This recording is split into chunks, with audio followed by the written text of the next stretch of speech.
नमस्कार। बीए प्रथम वर्ष की सभी छात्राओं का राजनीति विज्ञान की इस ऑनलाइन कक्षा में स्वागत है। आज भी हमारे साथ कुछ नई छात्राएं जुड़ी हैं। मैं उन्हें पुनः सूचना देना चाहूँगा कि जो आगामी 18 तारीख है जनवरी की, उससे आपके बीए थर्ड ईयर की जो रेगुलर कक्षाएं हैं वो तो शुरू हो रही है। जहाँ तक बीए प्रथम वर्ष की रेगुलर कक्षा का प्रश्न है, तो उस विषय में सरकार के जो भी दिशा निर्देश होंगे उसके अनुरूप आपकी नियमित कक्षाएं चलाने पर निर्णय किया जाएगा। और जब तक ऐसा नहीं हो जाता तो हम अपने ऑनलाइन कक्षाओं के माध्यम से निरंतर अपने अध्ययन और अध्यापन के कार्य में लीन रहेंगे। मैं ये भी बताना चाहूँगा कि अभी मैं महात्मा गांधी के विषय में बता रहा हूँ आप लोगों को। और महात्मा गांधी आपकी जो दूसरी पुस्तक है भारतीय राजनीतिक विचारक, उसके एक महत्वपूर्ण विचारक हैं। तो अभी महात्मा गांधी वाले टॉपिक चल रहा है। ये सूचना मैं खास तौर से जो नई छात्राएं हमारे साथ जुड़ी है उनके ज्ञान के लिए दे रहा हूँ। एक बार पुनः बता दूँ, वैसे मैंने डिस्कस कर लिया है पुरानी वीडियो में, हो सकता है मैं वो वीडियो दोबारा भी डाल दूँ, कि आपके दो पेपर चलते हैं। प्रथम पेपर का नाम राजनीतिक विज्ञान के मूल आधार हैं। दूसरे पेपर का नाम भारतीय राजनीतिक विचारक हैं। अभी हम दूसरी पुस्तक के जो विचारक हैं महात्मा गांधी, उनके अलग अलग विचारों पर चर्चा कर रहे हैं। जहाँ तक आज के टॉपिक या प्रकरण का प्रश्न है, आज हम गांधी जी के आर्थिक विचारों पर चर्चा करेंगे। देखिए बेटा, महात्मा गांधी ने वैसे तो जीवन के हर पहलू पर अपनी विचार व्यक्त किए हैं, लेकिन जो उनके आर्थिक विचार हैं वो आज काफ़ी चर्चित भी हैं, आज के संदर्भ में प्रासंगिक भी हैं, उनकी आलोचना भी होती है, उन्हें अव्यावहारिक भी बताया जाता है, यानी उनको लेकर विरोधाभासी व्यूज़ हैं। तो आर्थिक विषय पे जो उनके विचार हैं, सबसे पहले तो हमें ये ध्यान रखना है कि वो नैतिकता और भारतीय परिस्थितियों के अनुरूप है। देखिए, गांधी जी एक आध्यात्मिक व्यक्ति थे, तो आध्यात्मिकता, नैतिकता उनके हर विषय विचारों में दिख जाएगी, आर्थिक विचारों में भी दिखेगी। दूसरा, वो भारतीय परिस्थितियों के अनुरूप है। तीसरा, गांधी एक समतावादी समाज की स्थापना करना चाहते थे। ऐसा समाज जहाँ सभी व्यक्ति का न्याय हो, सभी को जो संसाधन है हमारे उनका लाभ मिले। ऐसा नहीं हो कि गरीब गरीब होता जाए और अमीर अमीर होता जाए।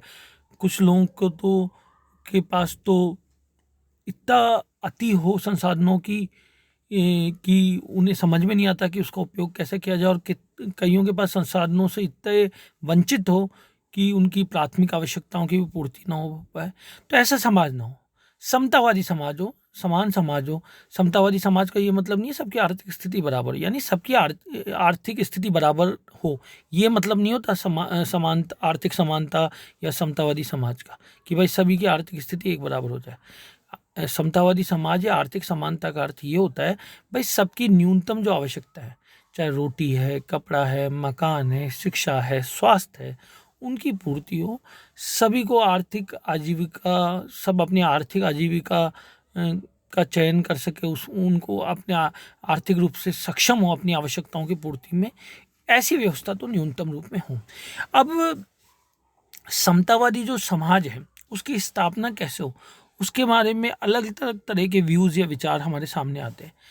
कार्ल मार्क्स का भी विचार है जो खूनी क्रांति के माध्यम से आर्थिक समानता की स्थापना करना चाहता है।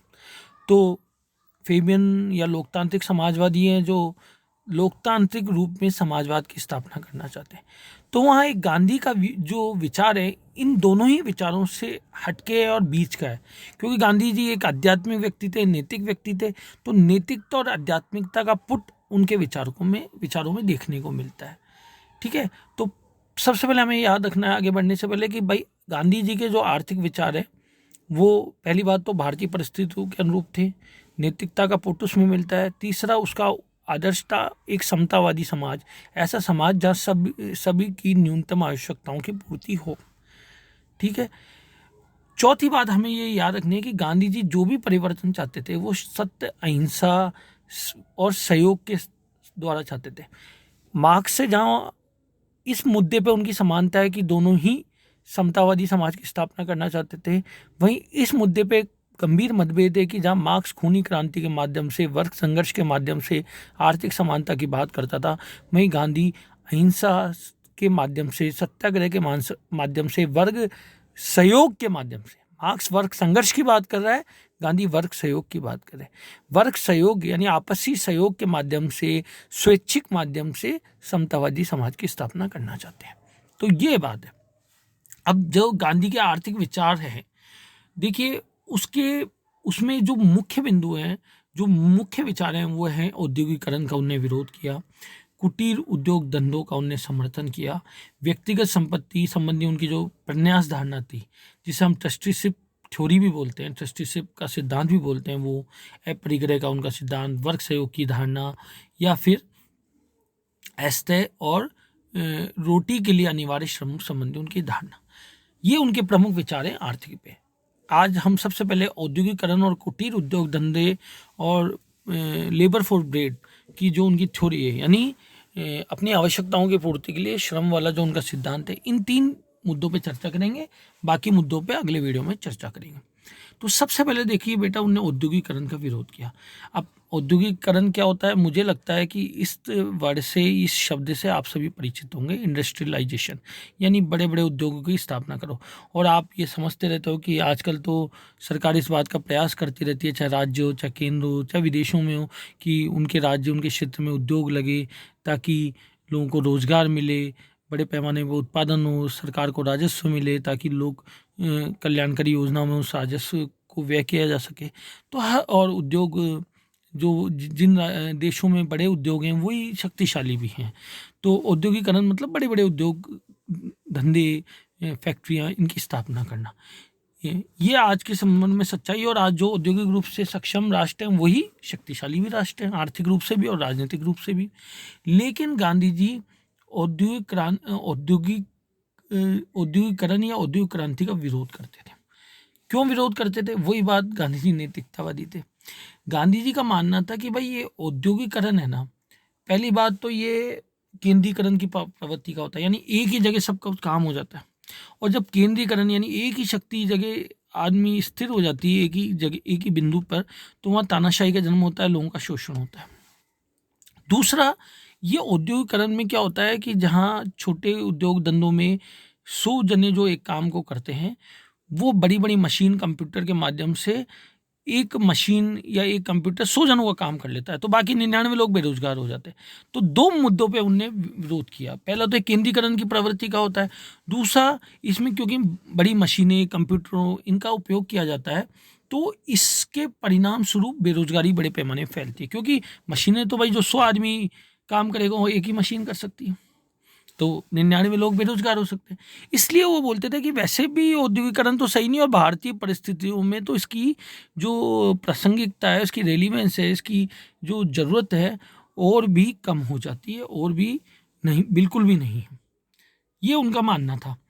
फिर वो ये बोलते हैं कि भाई बड़े उद्योग की स्थापना के लिए पहले तो बहुत बड़ा मात्रा में कच्चे माल की आवश्यकता होती है। फिर वो जो कच्चे माल से जो हम तैयार माल बनाते हैं, उनके विक्रय के लिए बड़े बाज़ारों की आवश्यकता होती है, ठीक है। और कच्चे माल और बड़े बाज़ारों की खोज की प्रवृत्ति साम्राज्यवाद और उपनिवेशवाद को जन्म देती है, जो नैतिकता के विरुद्ध है। इसके संदर्भ में एक इतिहास में तथ्य भी हैं, तो आप में से जो इतिहास के विद्यार्थी हैं वो परिचित होंगे, नहीं है उनको मैं संक्षिप्त में बता दूं। देखो, ब्रिटेन में जब औद्योगिकरण शुरू हुआ, यानी यूरोपीय देशों में बड़े पैमाने में उद्योग धंधे लगाए गए, तो आप, क्योंकि देखो, शारीरिक श्रम से जो आप मतलब छोटे छोटे कुटीर उद्योग या लघु उद्योग, या आप अपने हाथों से जो दस्तकारी के माध्यम से जो उत्पादन होता था, उनकी सीमित मात्रा होती थी, तो वो उन्हीं बाज़ारों में खप जाते थे। पर जब बड़ी बड़ी मशीनों से उत्पादन होने लगा, तो माल इतना अधिक हो गया कि ये जैसे बड़े बड़े राष्ट्र, स्पेन, इंग्लैंड, इनमें इतना उत्पादन हो गया कि इनके बाजार में जितनी आवश्यकता थी उससे कहीं ज़्यादा उत्पादन होने लग गया। अब उत्पादन ज़्यादा हो रहा है तो उसको खपाने के लिए नए बाजार भी तो चाहिए। तो ये लोग एशिया, अफ्रीका, लैटिन अमेरिका के देशों में गए। जैसे ईस्ट इंडिया कंपनी भारत आई, तो पहले तो ये अलग अलग देशों में गए व्यापार के नाम पर, फिर बाद में इनने व्यापार के नाम पर उन देशों पर कब्जा कर लिया और उन देशों का आर्थिक, सामाजिक, राजनीतिक शोषण किया। यही साम्राज्यवाद था, यानी और उपनिवेशवाद था। तो गांधी जी बोलते हैं कि भाई इससे क्या होता है, जब उत्पादन बड़े पैमाने में होता है और आपके राष्ट्र का बाजार उस उत्पादन को खपाने में पर्याप्त नहीं है, तो आप दूसरे बाजार की करोगे, फिर अपने व्यापारिक हितों की रक्षा के लिए आप उस देश पे कब्जा कर लोगे। साम्राज्यवाद और उपनिवेशवाद की प्रवृत्ति को बढ़ावा मिलता है, जैसा हुआ था इंग्लैंड, स्पेन, फ्रांस ऐसे देशों ने किया था। हमारी भी तो जो अंग्रेज आए थे वो ईस्ट इंडिया कंपनी के रूप में व्यापार करने ही तो आए थे, पर कालांतर में क्या वो आप सब जानते हो। तो ये साम्राज्यवाद उपनिवेशवाद को बढ़ावा भी देता है, केंद्रीकरण की प्रवृत्ति का होता है, व्यक्ति की स्वतंत्रता को नष्ट करता है और बेरोजगारी को फैलावा देता है। इसी कारण ये गलत है। इसके अलावा उनका वो बोलते थे कि ये जो बड़ी मशीनें हैं इसके द्वारा घृणा, द्वेष और स्वार्थ में वृद्धि दिखाई देती है, क्योंकि जब आदमी मशीन का प्रयोग करता है तो उसकी मानसिक, शारीरिक और नैतिक क्षमताओं का कम उपयोग होता है, इस जिससे उसकी इन क्षमताओं का पतन होता है। और जो औद्योगिकरण के कारण जो संसाधन है वो थोड़े से लोगों में केंद्रित हो जाते हैं और बहुसंख्यक वर्ग को निर्धनता में अपना जीवन बिताना पड़ता है और इससे शोषण को प्रोत्साहन मिलता है। मानवीय श्रम यानी जो हम शरीर से मेहनत करते हैं उसका स्थान मशीनें ले लेती है, ठीक है। और यदि किसी देश में भाई मान लो जैसे यूरोप है, वहाँ की जनसंख्या कम है और संसाधन ज़्यादा है, तो वहाँ तो अपन बोल सकते हैं भाई मशीन का प्रयोग सही है। पर भारत जहाँ इतनी जनसंख्या अधिक है वहाँ ये बड़ी उद्योग और मशीनों का प्रयोग करे तो कितने लाखों करोड़ों लोग व्यक्ति बेरोजगार हो जाते हैं। तो ये भाई ये लोकतंत्र के भी विरुद्ध है, विश्व शांति के भी विरुद्ध है, स्वतंत्रता के भी विरुद्ध है और मानव की रोजगार के भी विरुद्ध है, बेरोजगारी को बढ़ा देते हैं। लेकिन अब इसमें एक बात, आज की परिस्थितियों में बात करें तो गांधी जी के विचार निहायत ही अव्यवहारिक और अतार्किक नजर आते हैं, क्योंकि आज तो माना जाता है भाई उद्योग नहीं होंगे तो प्रगति कैसे होगी। किसी भी राष्ट्र की समृद्धि का आधार उद्योगों की वहाँ की स्थिति को माना जाता है। आज जर्मनी है, अमेरिका है, चीन है, फ्रांस है, ब्रिटेन है, स्वीडन है, ये राष्ट्र शक्तिशाली यहाँ इसलिए माने जाते हैं कि वहाँ बड़े बड़े उद्योग हैं।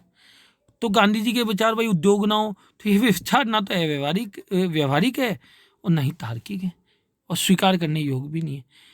पर इस संदर्भ में गांधी जी के बचाव में हम ये बोल सकते हैं कि देखिए गांधी जी मशीनों के विरुद्ध नहीं थे, उन्हें तो स्वयं ने चरखे का समर्थन किया, बल्कि वो बड़ी मशीनों के विरुद्ध थे और वो इस आधार पे कि भाई वो स्वतंत्रता विरोधी है और बेरोजगारी को बढ़ावा देती है। साथ ही आज हम जो ग्लोबल वार्मिंग की बात देख रहे हैं ग्लोबल वार्मिंग की बात कि धरती का तापमान बढ़ रहा है। वो क्यों बढ़ रहा है कि बड़े बड़े उद्योग हैं, वहाँ बड़ी बड़ी तकनीकों के माध्यम से इतना धुआं निकल रहा है, पर्यावरण प्रदूषण हो रहा है। तो उस समय गांधी जी की बात की भाई ऐसे बड़े उद्योग नहीं होने चाहिए, वो सारगर्मित लगती है। दूसरी बात, शहरों से गाँव से शहरों में पलायन हो रहा है, रोजगार की तलाश में बड़े उद्योग धंधे, गाँव खाली होते जा रहे हैं, शहर में भीड़ बढ़ती जा रही है। अब शहर की कैपेसिटी या स्ट्रक्चर या संरचना ऐसी नहीं है कि वो गांव की आबादी का बोझ संभाल सके। तो गंदी कॉलोनियों में, मकानों में, घरों में कम साधनों में रहना पड़ रहा है और वहाँ नई नई तरह की सामाजिक, आर्थिक, राजनीतिक, नैतिक समस्या उत्पन्न हो रही है। तो उस समय गांधी की बात कि भाई छोटे छोटे कुटीर उद्योग होने चाहिए बजाय बड़े उद्योगों को प्रासंगिक लगती है। इसी तरह गांधी जी ने औद्योगिकरण का विरोध किया तो उन्हें कुटीर उद्योग और छोटे जो उद्योग हैं, लघु उद्योग, उनका समर्थन किया। बड़े उद्योगों का विरोध किया लेकिन छोटे उद्योगों और कुटीर उद्योग धंधों का समर्थन किया। उनका मानना था कि ये जो कुटीर उद्योग है यानी छोटे छोटे 10-5 जनों ने मिलके घरों में ही छोटी छोटी तकनीक के माध्यम से जो उद्योग बना रहे हैं वो न केवल विकेंद्रित अर्थव्यवस्था को जन्म देता है बल्कि विकेंद्रित समाज को भी जन्म देता है, जहां लोगों का शोषण, कोई व्यक्ति इतना शक्तिशाली नहीं हो जाता कि वो दूसरे व्यक्ति का शोषण कर सके। इसके अलावा अगर छोटे छोटे उद्योग, कुटीर उद्योग हो, घरों में ही उद्योग चले, लघु उद्योग हो, तो व्यक्ति को गांव से शहर जाने की आवश्यकता ही नहीं पड़ेगी। तो हर गांव एक आर्थिक इकाई के रूप में कार्य करेगा और वो सक्षम होगा। ग्राम स्वराज की धारणा आत्मसिद्ध होगी।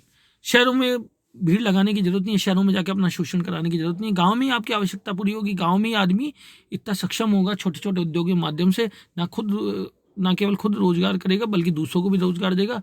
तो जो आप शहर, बड़े बड़े शहर, गंदे शहर, मलिन बस्तियां बसरी, वैसी समस्या नहीं होगी, ठीक है। गांधी जी इसी कारण उन्होंने खादी को भारत की राजनीतिक और आर्थिक समस्याओं का अमोघ अस्त्र मानते थे और उन्हें आर्थिक क्षेत्र में स्वदेशी की बात की। तो गांधी जी का ये भी मानना था, देखिए, कि प्रत्येक देश की अर्थव्यवस्था वहाँ की जलवायु, भूमि, वहाँ के निवासियों के स्वभाव में को ध्यान में रखते हुए बनाई जानी चाहिए। और भारत के लिए कुटीर उद्योग की व्यवस्था ही सही है। वो सही क्यों है? क्योंकि भारत में 70% आबादी आज भी गाँव में रह रही है। तो गांव की जो आवश्यकताएं हैं, गांव की जो सामर्थ्य है, गांव की जो ज़रूरतें हैं, उसको ध्यान में रखते हुए अर्थव्यवस्था बनाई जानी चाहिए। हमारे यहाँ शहर तो कम है, गांव ही तो ज़्यादा है। तो गांव में छोटे छोटे उद्योग धंधे, कुटीर उद्योग हो जाएंगे तो ना केवल गांव का विकास होगा, बल्कि ये जो शहरीकरण से, ये गांव की आबादी के शहरी पलायन से जो नाना प्रकार की समस्या हो रही है, उससे भी हमें उन्मुक्ति मिलेगी और बेरोजगारी की समस्या का हल होगा। और आज जब ये ग्लोबल वार्मिंग और पर्यावरण प्रदूषण की बात हो रही है, उससे भी हमें छुटकारा मिलेगा। तो गांधी जी ने इस तरह उद्योगीकरण का विरोध किया, कुटीर उद्योग धंधों का समर्थन किया। तीसरा उनका जो आज का पॉइंट हम बात करेंगे, उन्हें लेबर फॉर ब्रेड का थ्योरी दी, यानी श्रम, रोटी के लिए श्रम सिद्धांत दिया है। उनका मानना था कि हर व्यक्ति को अपनी आवश्यकताओं की पूर्ति के लिए शारीरिक श्रम करना चाहिए। जो ये गांधी जी की बात थी कि भाई हर व्यक्ति को शारीरिक श्रम करना चाहिए, वो आज के संदर्भ में बहुत रेलिवेंट दिखती है। क्यों? हम देखते हैं आजकल ज़्यादातर लोग तकनीकी काम करते हैं, दफ्तरों में बैठ के कंप्यूटर के माध्यम से कार्य करते हैं।